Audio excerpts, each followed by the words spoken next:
Continuing example 4C.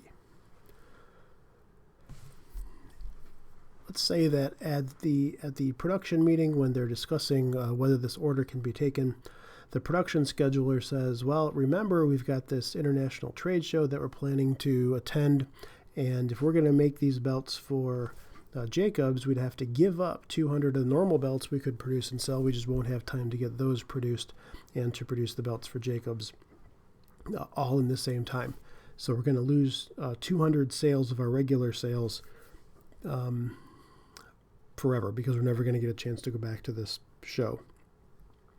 So what happens if this is the case? How much does that affect the selling price we would need Jacobs to pay? And if you think about it, what we really need Jacobs to do in that case is not only cover the cost of fulfilling the order, but they would have to cover the cost of the other sales that they would be forcing us essentially to give up if we accepted their order. So let's take a look at requirement 3 and figure out what we need to do. To accept Jacobs' order would cause us to bear the opportunity cost of not being able to sell these other belts, and the opportunity cost is going to be measured in the contribution margin. So what we have to do is figure out the lost contribution margin from the regular sales. So we can do this both on a per unit basis and in total. So what's the revenue? These belts would sell at our regular price of $70. And we would lose 200 belts worth of revenue, so that would be $14,000 of revenue. What about our variable costs? We still have most of the same costs.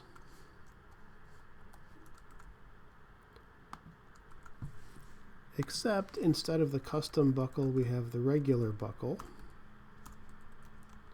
And we're told that has a price of $8 per unit. And the variable overhead is going to be the 2. So our total variable cost is going to be $43 per unit. Or in total, we'd be spending $8,600 in variable cost. So the contribution margin that we would have earned on these regular sales is $5,400. So that's an additional opportunity cost that we bear if we fulfill the order for Jacobs. We add to that the cost to fulfill the order that we calculated above, which is the all the variable cost plus the stamping tool.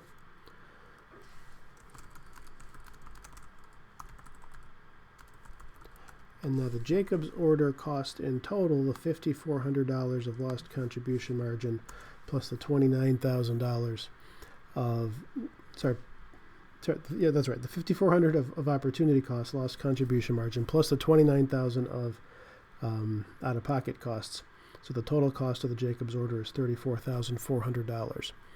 Now, if Jacobs wants to buy 500 belts,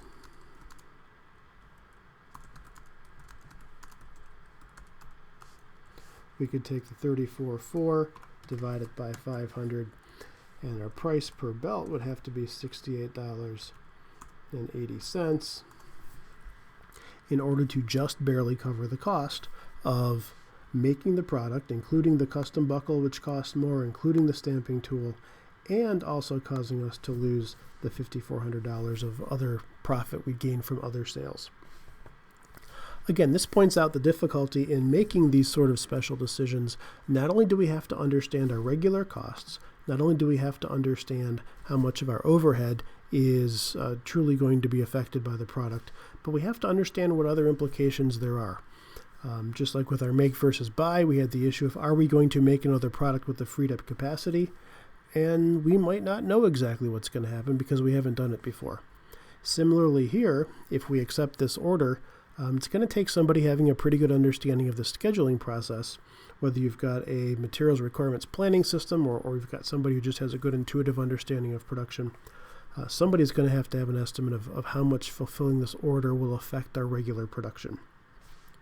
Notice in this case it wasn't a unit for unit reduction. We only had to give up 200 belts in order to make the 500 belts for Jacob, so apparently we had 300 units worth of spare capacity. That's good to know. We want to make sure we don't overestimate the opportunity cost and say we can't do this for at all because the cost would be way too high. But we do need to have a good understanding of the impact of our decisions on other parts of the organization so we can figure out how they'll affect our changes in net operating income.